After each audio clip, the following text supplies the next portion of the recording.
Muy buenas noches, gracias por acompañarnos aquí en Dos con Todo, gracias por dejarnos también sus comentarios a quienes se van sumando al chat. Le agradecemos a Gerardo Meléndez, quien nos envió un super chat. Nos dice que está descansando en ese Día de Acción de Gracias en Estados Unidos. Y bueno, mientras Gerardo Meléndez descansa desde allá, pues acá el Senado Ilse tuvo bastante movimiento y pues para eso estamos nosotros, para compartirles toda la información. Laura CH también envía saludos, Tiguerón está por aquí, Mauricio Pérez, Ileana Gobea, Rodolfo Salas, Rafael Rodríguez y Maripaz Vergara también nos deja acá su comentario. Pues, Ilse, ¿qué te parece si vamos con la información mientras siguen sumando y saludando aquí en el chat? Pues primero hay que tener en cuenta que desde temprano se habló de la posibilidad de que Alejandro Gertz Manero dejara su cargo como fiscal después de casi 7 años arrastrando casos sin sentencias. Bueno, pues ya por la tarde se confirmó que él solicitó dejar el cargo como fiscal y lo hizo a través de una carta que dirigió a Laura Itzel Castillo Juárez, la presidenta del Senado de la República. En esta carta, Alejandro Gertz Manero expuso lo siguiente: hago de su conocimiento que la titular del Poder Ejecutivo, la doctora Claudia Sheinbaum, me ha propuesto como embajador de México ante un país amigo, lo cual está en tratamiento en este momento. Dicha propuesta me va a permitir la posibilidad de continuar sirviendo a mi país en una nueva tarea que me honra y agradezco, ratificando así a mi vocación de servicio público de tan larga trayectoria, razón por la cual, a partir de esta fecha y con todos los efectos legales que correspondan, me estoy retirando de mi actual cargo como fiscal de la República.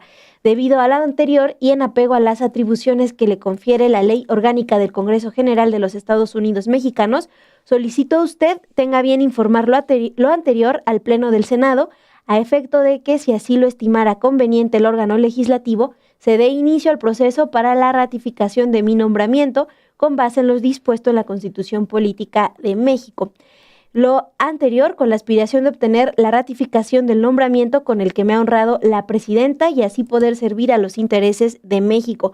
Bueno, Ilse ahí deja claro que él pide la renuncia de la Fiscalía para asumir el cargo de embajador ante un país amigo. Así es como lo describió, y hoy en la prensa, en el diario Reforma está informando que sería en Alemania, en donde sería nombrado. Bueno, lo que al menos planteó en esta carta Alejandro Gertz Manero es solamente la renuncia para asumir el cargo de embajador.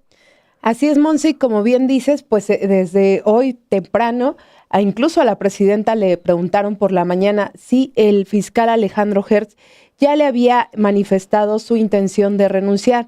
Ella dijo que ya había recibido una carta del Senado, pero no dio más detalles, dijo que la iba a analizar y pidió que esperaran el día de hoy para que ella pudiera analizar este documento.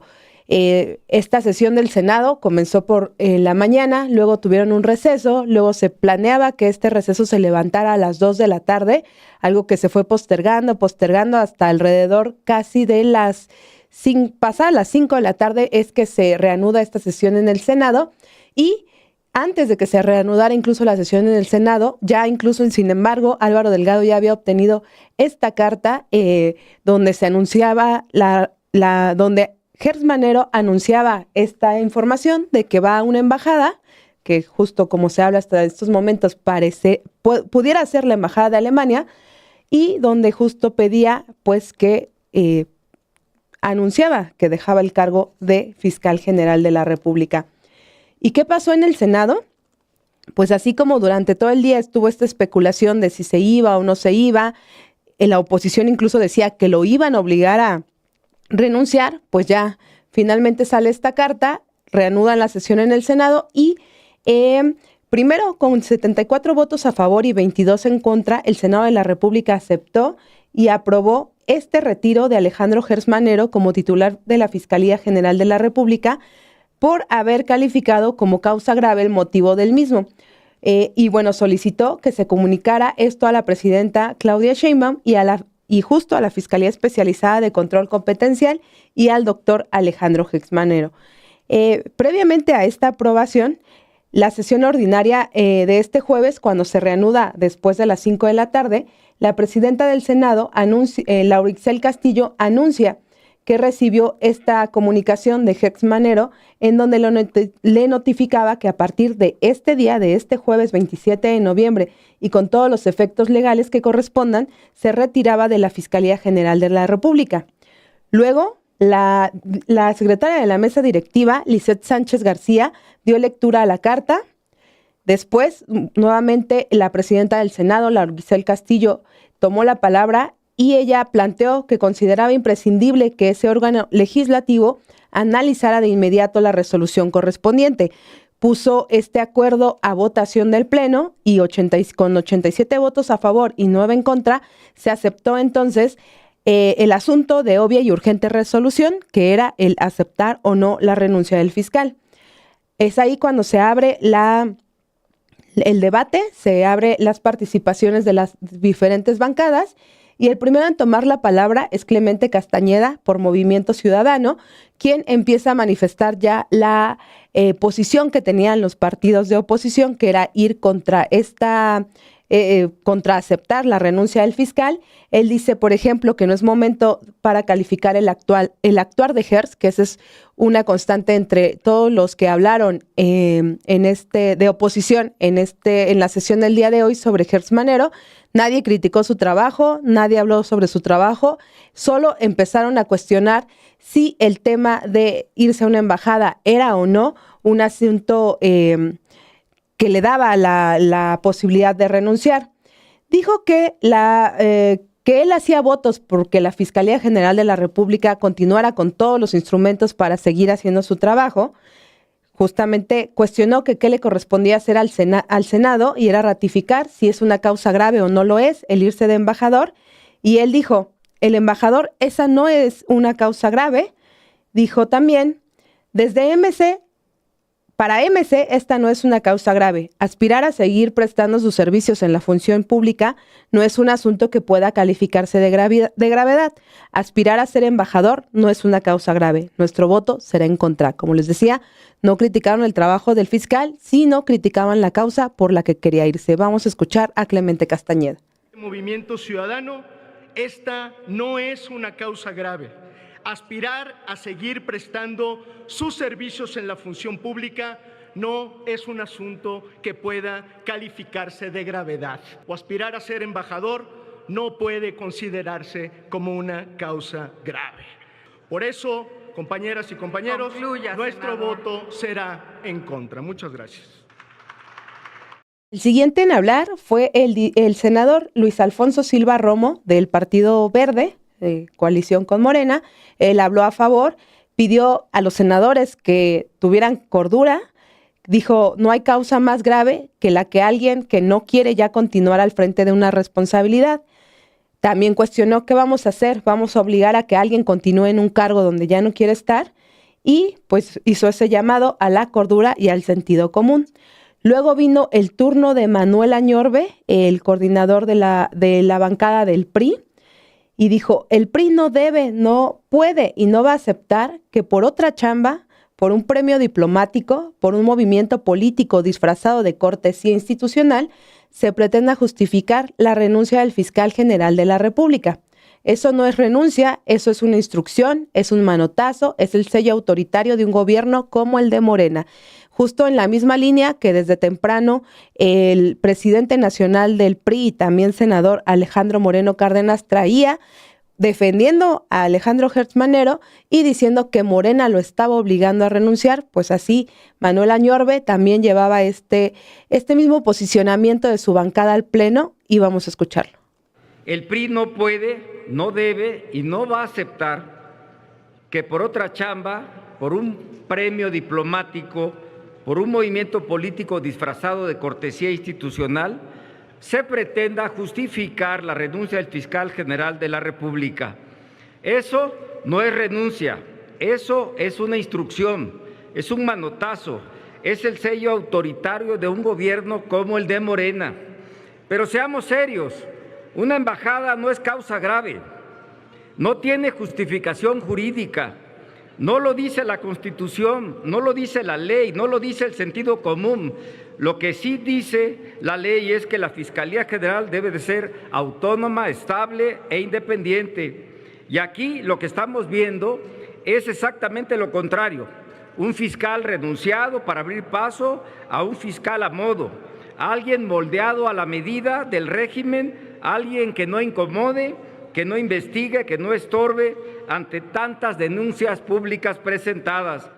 Después vino el posicionamiento del coordinador de la bancada del PAN, Raimundo Bolaños Azózar, quien aseguró que el documento que recibía el Senado en ningún lado decía que el fiscal renuncia, sino que solo se anuncia que lo han propuesto como embajador en un país amigo y que por ello se retira de su actual cargo. Y él añade, hasta donde marca la ley, el retiro no es una causa de separación que el Senado pueda calificar. También subrayó, por donde se vea, no hay cómo justificar que existe un elemento de gravedad y no puede justificarse la separación del fiscal sin una causa grave. También dijo que México necesita que sus órganos e instituciones respondan a la gente y no al acomodo político de posiciones del morenato, dijo él, porque existe el riesgo de que la renuncia sea la apertura de un nuevo capítulo de control político con un fiscal cómodo, de cuota y obediente. O sea, también en la misma línea de la oposición de que defendiendo un poco que el fiscal continuara en su cargo. Ya en esta parte viene el posicionamiento de Enrique Insunza por parte de la bancada de Morena, quien también plantea que no se le puede exigir a nadie que se mantenga en un cargo, y él planteaba también un poco, o sea, no se podría aplicar tal cual la ley en esta parte de si es o no una causa grave el irse como embajador, si es que alguien ya estaba decidiendo irse a otro cargo. Vamos a escucharlo y volvemos. La acción de las instituciones requiere de un impulso constante y renovado. El México de hoy es la construcción de muchos hombres y muchas mujeres que en cada momento histórico han asumido los desafíos, muchas veces intrincados, de las tareas públicas y desde su circunstancia, con su compromiso y esfuerzo, han contribuido a la vida de la nación. En una república, los cargos públicos, todos los cargos públicos, son, por definición, perentorios y temporales. No pueden ser patrimonio personal de nadie.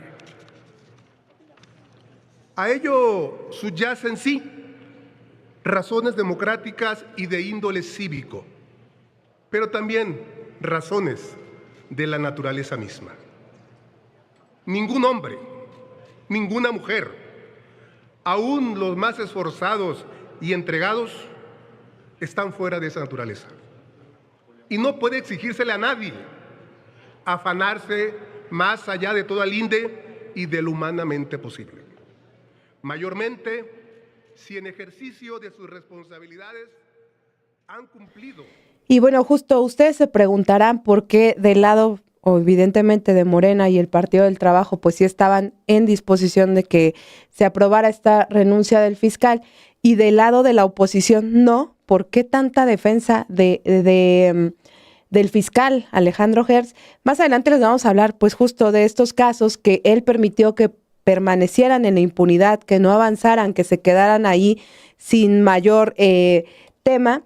Y para recalcar un poco el posicionamiento que tenía el día de hoy la oposición en cuanto a este tema, ya después de terminar los posicionamientos de las bancadas, la senadora del PRI, Claudia Edith Anaya, también pide la palabra y ella dice, planteaba que no sabían bien qué estaba ocurriendo en el día y ellos creían que iba a llegar primero ellos se cuestionaban que iba a llegar primero, la destitución del fiscal o su renuncia. Y ella dice que esto muestra que en Morena todos son desechables y que en Morena todo es negociable. Vamos a escucharla. En su carta, el fiscal nunca renuncia. Él lo que le pide que informe que la presidenta le ofreció un cargo de embajador en un país amigo y lo que pide que ponga a consideración del Senado es que se inicie el trámite para que él sea ratificado como embajador. Hertz siendo un zorro como es, se va pintándole un dedo en la cara a Morena, porque se siente doblegado en esta presión política que evidentemente le hicieron.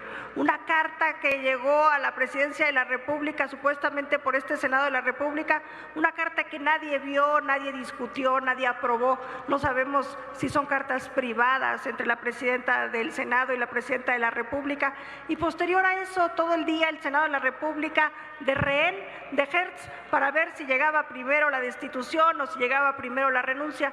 Pues aquí está, no llegó la renuncia, llegó una despedida de Hertz presumiéndonos que se va de embajador y que en Morena todos son desechables y que en Morena todo es negociable. Es cuanto, Presidenta.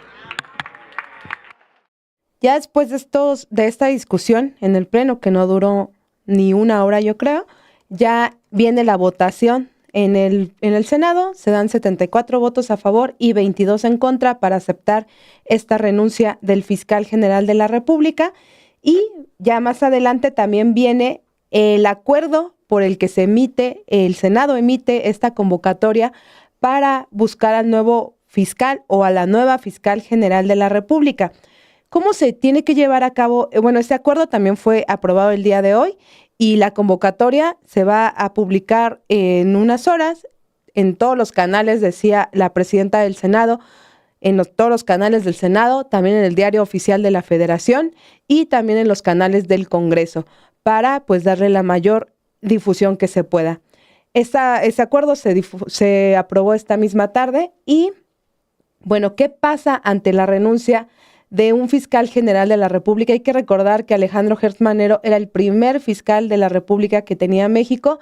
Antes eran procuradores y cambia la forma, se le da autonomía, se le da otro tipo de herramientas y ahora ¿cuál es el proceso para su sustitución? La ley prevé un procedimiento escalonado que contempla la participación de los poderes legislativo y ejecutivo. Este proceso arranca en el Senado. Este órgano tiene 20 días para integrar y aprobar por el voto de las 2/3 partes de los miembros presentes una lista de al menos 10 candidatos. Esa lista debe enviarse al Ejecutivo Federal, que dispone de otros 10 días para seleccionar de entre ellas una terna que a su vez remitirá otra vez al Senado para su votación final. Si el Senado no cumple con su obligación en el plazo fijado, el Ejecutivo puede enviar directamente una terna y nombrar provisionalmente al o la fiscal general. Además, la Constitución indica que la designación definitiva se hará respetando los requisitos de plazo, la edad, la antigüedad, la profesionalidad y no contar, por supuesto, con condenas por delitos dolosos y que el cargo, bueno, hay que recordarlo, dura 9 años. Alejandro Hertz estuvo lamentablemente 7 años, le faltaron 2, pero por suerte ya decidió irse como embajador. Y ahora, pues, desde el día de hoy ya el Senado emite esta convocatoria, a partir de la cual, ya saben, vamos a encontrar a los primeros 10 candidatos, 10 precandidatos, digamos, que va a mandar al Ejecutivo, de donde se van a elegir 3, regresa al Senado y a partir de esos 3 viene esta votación. Pero bueno, en estos momentos es un órgano muy importante la Fiscalía General de la República, que por supuesto no puede quedar sin una cabeza al menos temporal.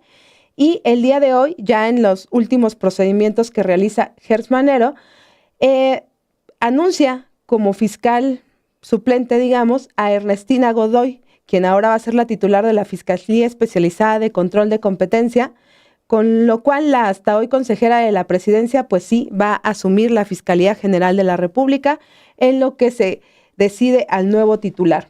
La Ley Orgánica de la Fiscalía General establece en su artículo 21 que la persona titular de la Fiscalía General de la República será suplida en sus excusas, ausencias o faltas temporales por la persona titular de la Fiscalía Especializada de Control Competencial, nombramiento que justamente Alejandro Hertz le otorgó este día a Ernestina Godoy, en una carta que también se difundió esta misma tarde, donde está donde Alejandro Hertz se dirige a Ernestina Godoy y le hace este nombramiento de titular de la Fiscalía Especializada de Control Competencial, que a su vez le da el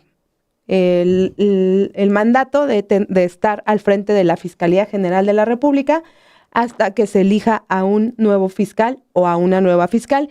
Hay que decirlo, uno de los nombres más sonados hasta durante todo el día ha sido justamente el de Ernestina Godoy como una de las posibles sucesoras de Alejandro Gertz Manero. Ahora vamos a hablar bueno, ya les hablamos de cuál es el proceso que se tiene que llevar a cabo. Seguramente Ernestina Godoy va a estar en esa terna. Puedo hasta apostar que en la terna de los 3 de presidencia, y ya será el Senado quien termine con esta votación y decida si ella es la que se queda al frente de la Fiscalía General de la República. Monse, si te parece, vamos a recordar un poco del perfil de Ernestina Godoy, que bueno, como muchos sabemos, viene acompañando a la hoy presidenta Claudia Sheinbaum desde que ella era jefa de gobierno de la Ciudad de México. Ernestina Godoy también ocupó el cargo de fiscal en la Ciudad de México. Ella también entró, cabe mencionarlo, Monse, como procuradora con todavía ese cargo, y también pasó por un proceso de selección en el Congreso Estatal para convertirse en la fiscal capitalina. Bueno, Ernestina Godoy es una abogada con origen guerrerense, ha sido de izquierda durante toda su carrera, asesoró desde damnificados por el terremoto del 85 y participó incluso en los acuerdos de San Andrés tras el levantamiento de los zapatistas en la selva. Ahí conoció a varios personajes de la ahora denominada Cuarta Transformación, incluyendo al presidente Andrés Manuel López Obrador, al expresidente Andrés Manuel López Obrador y a la actual presidenta Claudia Sheinbaum. Por lo que, este perfil que les estamos leyendo es con información de Dulce Olvera, de un close-up que preparó el 3 de diciembre de 2023. Y bueno, ella nació, más bien su familia, sus padres y su hermano son de Chilpancingo, Guerrero, pero por un viaje familiar que realizaron, ella nació en 1954 en la Ciudad de México, donde se vino a vivir desde que ella cursaba el 3er año de primaria. Ella estudió en la preparatoria número 2 y luego estudió Derecho en Ciudad Universitaria, en la UNAM. Se casó a los 19 años, pero a la par estudiaba Derecho. También pues cuidaba ya de sus hijos y pues no le gustaba mucho, de acuerdo con este perfil que nos realizó Dulce Olvera, ejercer en tribunales, ser una abogada tradicional. En esa etapa de la década de los 70 se fue a vivir con su esposo a León, Nicaragua, un país en Centroamérica. Este país que vivía en ese entonces la revolución sandinista contra la dictadura. Trabajó ahí en el Ministerio de la Reforma Agraria como parte del reparto de tierras durante año y medio, pero como extranjeros tuvieron que salir cuando comenzó la contrarrevolución al norte de ese país. A su regreso aquí en México, formó parte de organizaciones de vivienda para asesoría jurídica en colonias irregulares. Luego, en septiembre de 1985, luego de que se registró este terremoto en México que dejó miles de muertes, miles de pérdidas también de casas o vecindades y dejó a miles sin hogar, pues ella se sumó a esta parte de organizaciones de vivienda para asesorar jurídicamente. Después vino el surgimiento público del Ejército Zapatista de Liberación Nacional en Chiapas en la década de los 90. En el marco del reajuste de los zapatistas anunciado en 2023 por el incremento de la violencia en el sureste, la abogada recordó que para la formación jurídica de cooperativas de producción u organizaciones de mujeres, fue ahí, en ese entonces, cuando conoció a Andrés Manuel López Obrador y también en ese entonces, mientras ella trabajaba en esta formación jurídica de estas cooperativas, conoce al expresidente López Obrador y también ahí empieza el levantamiento zapatista. Ernestina Godoy estuvo en San Cristóbal y en Altamirano como parte del Cinturón Civil por la Paz para evitar que los indígenas fueran los mayor afectados en este enfrentamiento armado. Y bueno, ya más recientemente, su trayectoria va, por ejemplo, de 2009 a 2012 fue directora general de Desarrollo Delegacional en Iztapalapa. De 2008 a 2009 fue coordinadora de Asuntos Jurídicos en la Procuraduría Social del Distrito Federal. De 2000 a 2008 fue directora general jurídica y de Estudios Legislativos de la Consejería Jurídica y de Servicios Generales Legales del Distrito Federal.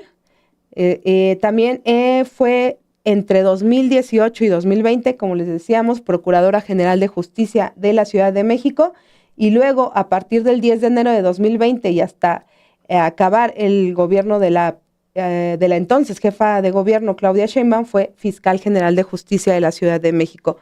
Actualmente es consejera jurídica de la presidencia y pues como ustedes pueden ver, después de su experiencia en organizaciones civiles, en organizaciones incluso de vivienda, pues ella comienza una trayectoria acompañada tanto del expresidente Andrés Manuel López Obrador en su paso también por la Ciudad de México, como también con Claudia Sheinbaum, Monse. Sí, Ilse, pues ella es quien estará a cargo, al menos por ahora, de la Fiscalía, de acuerdo con este nombramiento que hace Alejandro Gertz Manero antes de irse.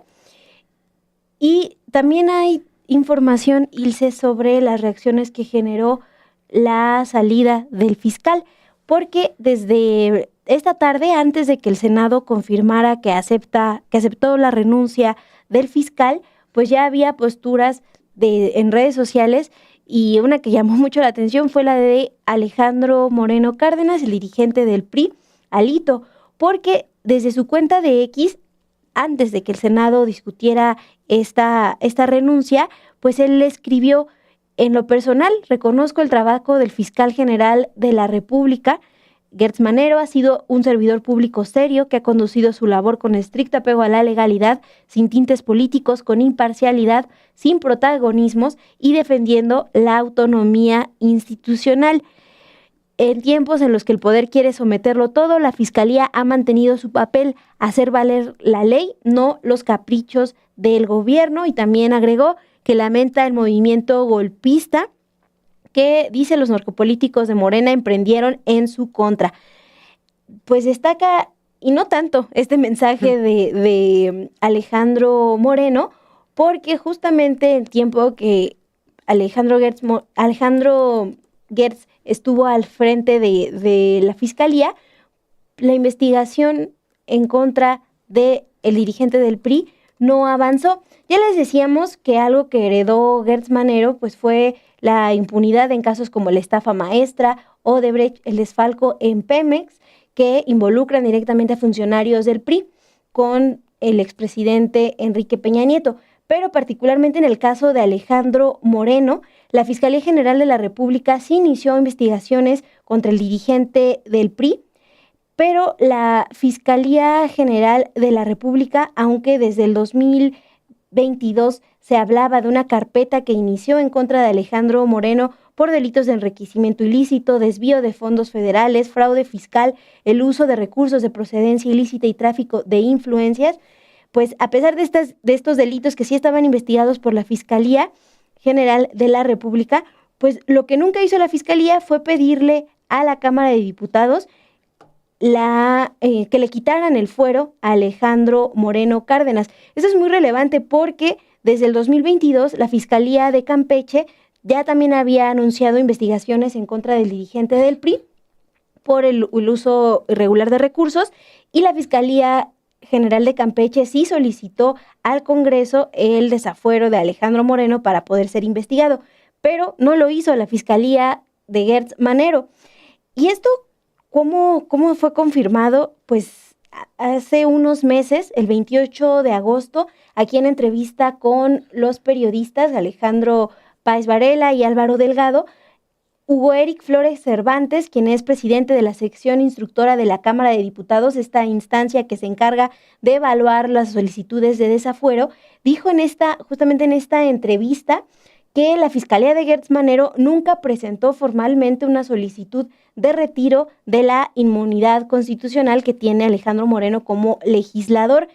Es decir, aunque la Fiscalía sí había informado de estas investigaciones y había dicho que estaba recopilando información por delitos que involucrarían a Alejandro Moreno, enriquecimiento ilícito, desvío de fondos, pues esta solicitud nunca llegó a la Cámara de Diputados. En esa entrevista, en la entrevista del 28 de agosto, el legislador Hugo Eric Flores dijo aquí, sin embargo, que no existe ninguna solicitud de parte de la Fiscalía, y aunque él sí había leído notas periodísticas que hablaban de una solicitud que hizo la Fiscalía, pues esa solicitud nunca llegó a la Cámara de Diputados, quedó solo como información periodística.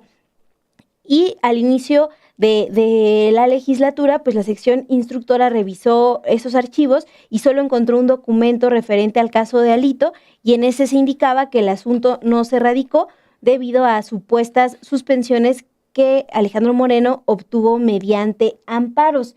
Les decía, la solicitud formal que sí se hizo para quitarle el fuero a Alejandro Moreno la presentó la Fiscalía de Campeche, pero la Fiscalía de Gertz Manero no llegó.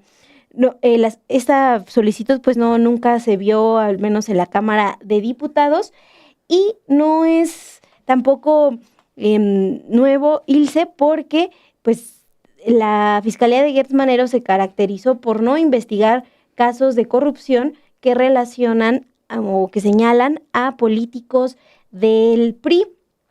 Por ejemplo, pues hablábamos de la estafa maestra, aunque Rosario Robles, ex titular de la SEDATU, fue detenida y estuvo privada de la libertad durante 3 años sin una sentencia, pues la Fiscalía nunca pudo comprobar su responsabilidad en este caso del desvío de millones de pesos. Entonces fue exonerada del ejercicio indebido del servicio público. Ya en octubre del 2024, la Suprema Corte de Justicia confirmó pues que no hay elementos para investigarla, y eso pues también es una falla que carga la Fiscalía General de la República. Dice que no pudo comprobar si Rosario Robles estuvo involucrada en la estafa maestra. ¿Qué otro caso? Bueno, pues ya lo saben, la cuestión de la investigación por Odebrecht, el saqueo a Pemex, donde Emilio Lozoya también a Emilio Lozoya se le otorga esta calidad de poder informar, de dar información, ¿no? Para librarse del proceso penal. Bueno, al final tampoco fue investigado Emilio Lozoya, no hay ninguna sentencia por el caso Odebrecht. En ese contexto es que Alejandro Moreno pues también dice que Gertz Manero actuó sin protagonismos, que siempre defendió la autonomía institucional. Y yo revisaba las notas que se publicaron en 2019, cuando Alejandro Gertz Manero fue nombrado fiscal, y también en esa ocasión desde el PRI pues dijeron, no, nosotros no vamos a criticar el nombramiento, nosotros lo que queremos es ya que tengamos un fiscal y no vamos a privar a la ciudadanía de poder tener un fiscal. Entonces, ya desde ese nombramiento del 2019, ya desde el PRI se mostraban amables con Gertz Manero, y esto, Ilse, pues no es novedoso. Un perfil que hizo nuestra compañera Dulce Olvera, que aquí en el chat nos dicen, ay, es que qué trabajadora es Dulce, ¿no? Porque está de vacaciones, pero seguimos citándola. Bueno, recuerden que ella hizo, pues por mucho tiempo este programa Close Up que pueden ver ustedes en el canal hermano de Sin embargo, Estudio B, y justamente en marzo del año pasado publica ella un perfil de Gertz Manero, y lo que ella recuerda, citando al periodista Jesús Lemus, autor del libro El Fiscal Imperial, es que Alejandro Gertz Manero pues lleva años trabajando en el servicio público, pero él se ha caracterizado por no tener una ideología política, sino más bien ser un empresario de la política, ya que financió campañas tanto de políticos de la izquierda como de la derecha. En esa entrevista, publicada en marzo del 2024 como parte del close-up a Alejandro Gertz Manero, pues el periodista Jesús Lemus menciona esto, que Gertz Manero llegó a su cargo como fiscal, pues por su trayectoria financiando precisamente políticos. Ilse, ¿qué te parece si escuchamos lo que mencionó en ese momento el periodista Jesús Lemus, pues para refrescar la memoria de quién es Gertz Manero? El señor Cornelio Gertz y el señor Cornelio Gertz Fernández vienen de una casta muy poderosa económicamente y se afianzan con los poderes económicos del país. Alejandro Gertz Manero y su hermano pues no son la excepción. Ellos también se incrustan bien dentro del sistema económico financiero del país, tienen una gran fortuna proveniente pues a lo mejor de sus años de trabajo, pero ellos logran, a final de cuentas, Alejandro concretamente, logra financiar con su gran fortuna los movimientos de izquierda. Esa es la gran visión de Alejandro Gertz Manero. él comienza a financiar los movimientos de izquierda, desde la derecha de donde él se encuentra, comienza a financiar las izquierdas, y él es el que comienza por su cercanía justamente con Cuauhtémoc Cárdenas, porque Cuauhtémoc Cárdenas es muy amigo desde muy joven de Alejandro Gertz Manero, y comienza a financiarle cuando Cuauhtémoc renuncia al PRI, a su militancia al PRI, nace el Frente Democrático Nacional. El que lo financia ese movimiento es Alejandro Gertz Manero. Y Alejandro Gertz Manero lo vamos a ver financiando campañas de Cuauhtémoc Cárdenas, financiando las campañas del presidente López Obrador, a grado tal que lo vemos como secretario de Seguridad Pública con Cuauhtémoc Cárdenas en el gobierno de la Ciudad de México, y lo vemos muy cercano a López Obrador. Pero también, así como financió las izquierdas, también en el mero sentido y en el espíritu de los inversionistas, también financió a las derechas. Y él financió también parte de la campaña de Vicente Fox. Por eso vemos que llega como secretario de Seguridad Pública en el gobierno de Vicente Fox. Entonces, él con su gran recurso económico, no tiene ideología política, Alejandro Gertz Manero. Él es más bien un empresario de la política, y se ha acomodado donde él ha podido, donde él ha necesitado, donde él a veces ha querido. Pues sí, Ilse, era importante compartirles a ustedes el fragmento de esta entrevista con el periodista Lemus, pues para entender quién estaba al cargo de la Fiscalía General de la República, un cargo que había asumido para cumplir hasta el 18 de enero del 2028, se va antes, pero también Ilse se va antes de este cargo y lo hace pues sin cumplir con lo que le tocaba, porque desde que fue nombrado fiscal general de la República, hay que recordar también que fue muy cuestionado este nombramiento, porque ya se había creado una ley orgánica de la Fiscalía General de la República, y en esta ley pues se pedía que no hubiera fiscales carnales, que la elección de la terna de quién estaría al frente pues se hiciera con la participación de distintas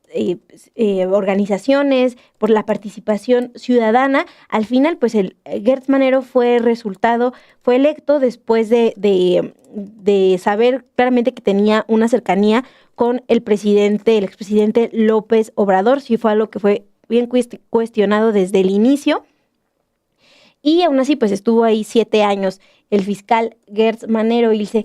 Lo que hoy vemos, además de la reacción de Alejandro Moreno Cárdenas, son reacciones desde políticos de oposición.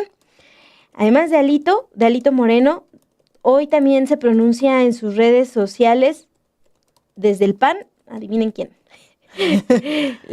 La senadora Lili Téllez, ella también está cuestionando el porqué de la salida de Gertz Manero. En su cuenta de X, esta tarde, la panista escribe: lo logró Adán Augusto López, se impuso a la encargada del despacho, Claudia Sheinbaum. Él y AMLO, quien realmente manda en este país, ya lograron dejar claro que nadie los puede tocar.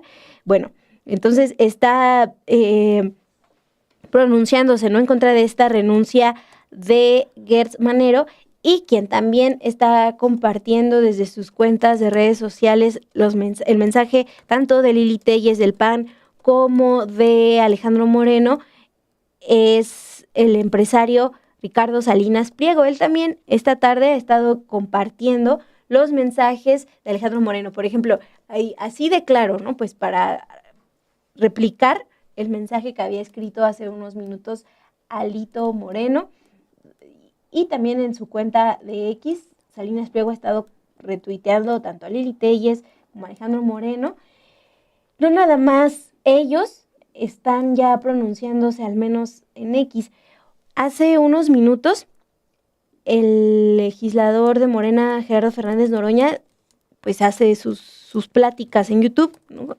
Y estábamos escuchando un poquito antes de entrar aquí al en vivo, y yo alcancé nada más a escuchar que él decía, bueno, el ciclo de Gertz Manero ya se cumplió, los ritmos de la Fiscalía General de la República sí tienen que revolucionarse, pues ya un mensaje de que sí tiene que cambiar cómo está trabajando la Fiscalía General de la República. Pero también hay una carta que se difundió el día de hoy, una carta firmada por Julio Scherer Ibarra, ex consejero jurídico de la presidencia con López Obrador, y de Julio Scherer Parellón, quien es ahora diputado del Partido Verde. Ellos firmaron una carta que fue difundida en sus redes sociales. Dicen que con la salida de Gertz Manero, México respira.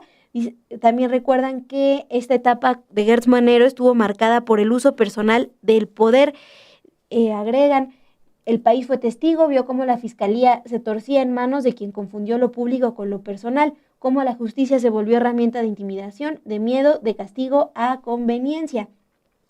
Recuerden que desde el 2022, Julio Scherer Ibarra, ex consejero jurídico de la presidencia, acusó una complicidad entre la exsecretaria de Gobernación, Olga Sánchez Cordero, y el fiscal Gertz Manero para perseguirlo, dijo en ese momento, mediante un modus operandi extorsivo para buscar venganzas personales.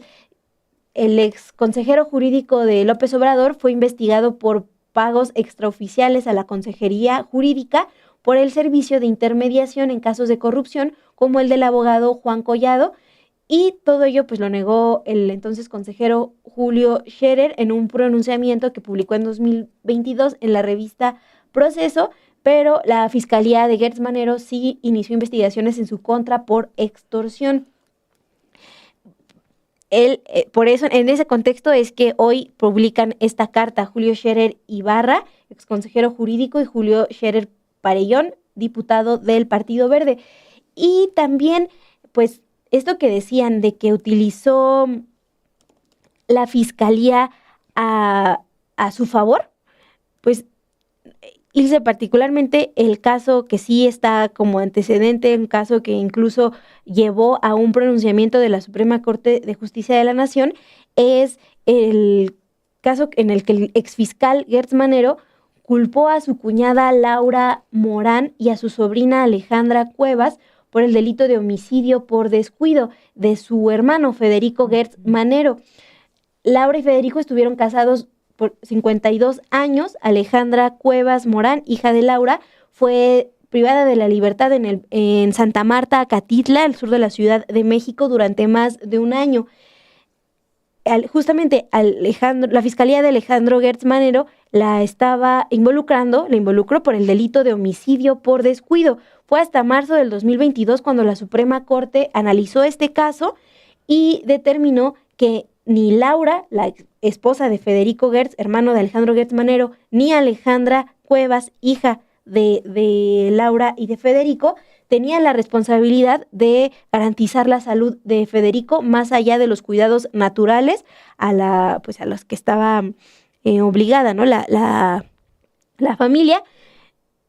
Es decir, Alejandro Gertz Manero no pudo comprobar que ellas mataron a su hermano porque no lo cuidaron como tenía que ser, ¿no? Entonces, ese es otro antecedente de cómo Alejandro Gertz Manero sí utilizó su poder para resolver casos personales y qué más personales, ¿no? Que la cuestión de la muerte de su hermano Federico Gertz. Así es, Monse, sí, ese caso es un episodio que dejaba a ver bastante el perfil de Alejandro Gertz Manero. Y bueno, al menos yo con la llegada de la presidenta Claudia Sheinbaum sí decía, obviamente tienen que sacar de ahí a Alejandro Gertz. Se queda todo este primer año, porque evidentemente tampoco es una decisión que ella pueda tomar, el hecho de decirle, o que ella pueda tomar sin que justo la critiquen, como ahorita ya lo están empezando a hacer, o que critiquen a su gobierno por un acto de autoritarismo, de sacar al fiscal, cuando evidentemente, pues desde el sexenio del presidente López Obrador, era un personaje que ni siquiera veíamos, ¿no, Monse? Ahorita yo justo veía dos comentarios y aquí los guardé porque creo que me representa lo que siento. Dice Mercedaro, pues qué bueno que se vaya ese fantasma y muy, muy bienvenida Ernestina Godoy, quien hace muy buen trabajo donde la pongan. Sí, ese fantasma, porque como les decía, durante el sexenio de López Obrador ni siquiera se veía, o sea, yo creo que si salió a dar 2 o 3 conferencias fue máximo, en la mañanera nunca se veía, en los eventos a veces y tampoco era como que diera declaraciones a la prensa.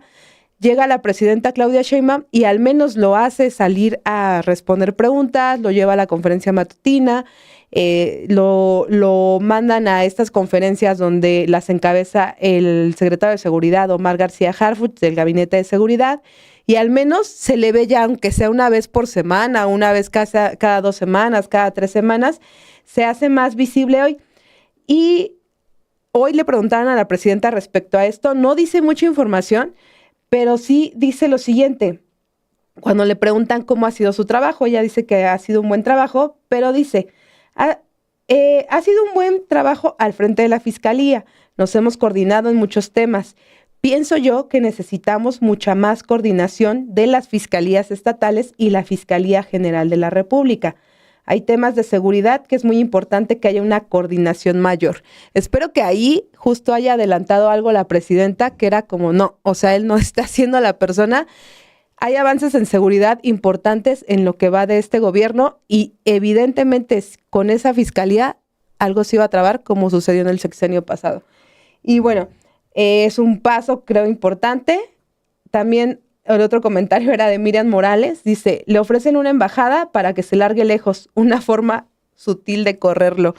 La verdad me hubiera preferido más ver que era ya se tiene que ir porque ya y ningún otro lugar. Pero bueno, este uso nuevamente de las embajadas de una salida política agradable, pues se está haciendo nuevamente, Montse. Sí, Ilse, eso pues es importante porque deja el cargo otra vez, ¿no? Marcado por la opacidad. Entonces, pues nada más está diciendo, bueno, ya me voy, tu Senado apruébalo y no sabemos qué pasó. Eso también es algo que hay que exigir desde acá como ciudadanos, ¿no? ¿Qué pasó? ¿Qué hizo? ¿Qué no hizo? Sí. Durante este cargo? Que sí transparentaba a través de lo que le toca, ¿no? Con esta ley de transparencia, que no transparentó todo eso, pues ya es lo que tendremos que revisar ahora que deja el cargo. Que se vaya. Sí. ¿Y qué te parece si vamos también a ver un video que preparó la unidad multimedia de Sin embargo, que hace un recuento de los casos que quedaron pues paralizados durante la gestión de Gertz Manero? Hasta, ya les decíamos, Odebrecht, la estafa maestra, pero también un caso tan importante como Ayotzinapa. Vamos a ver el siguiente video y regresamos.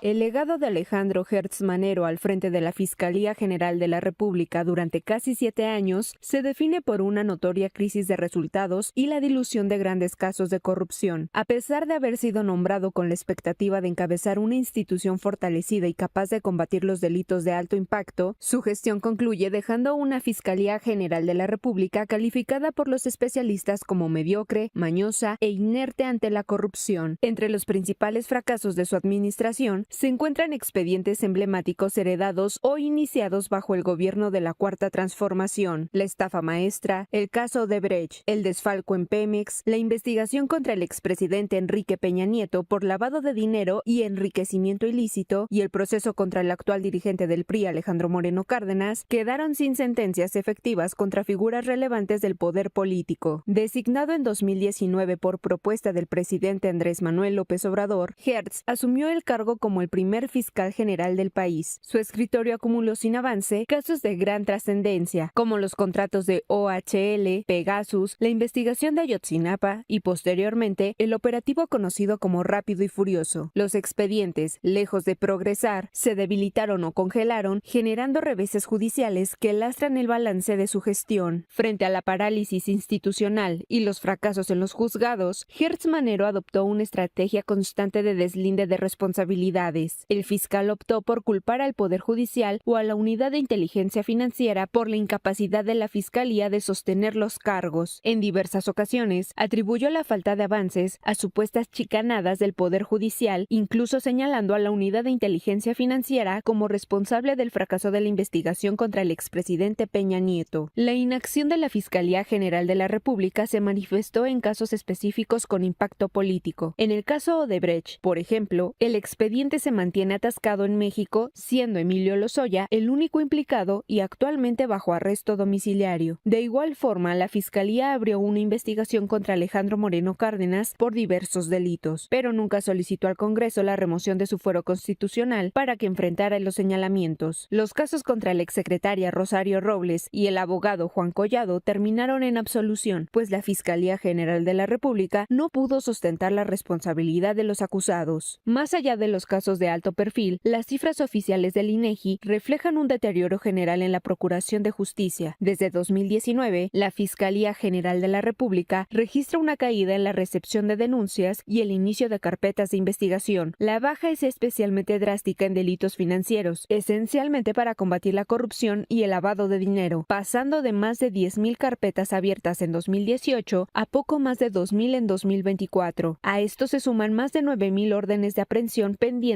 de ejecución al cierre de 2023, lo que para los especialistas es una prueba de que la Fiscalía es incapaz de cumplir sus funciones esenciales.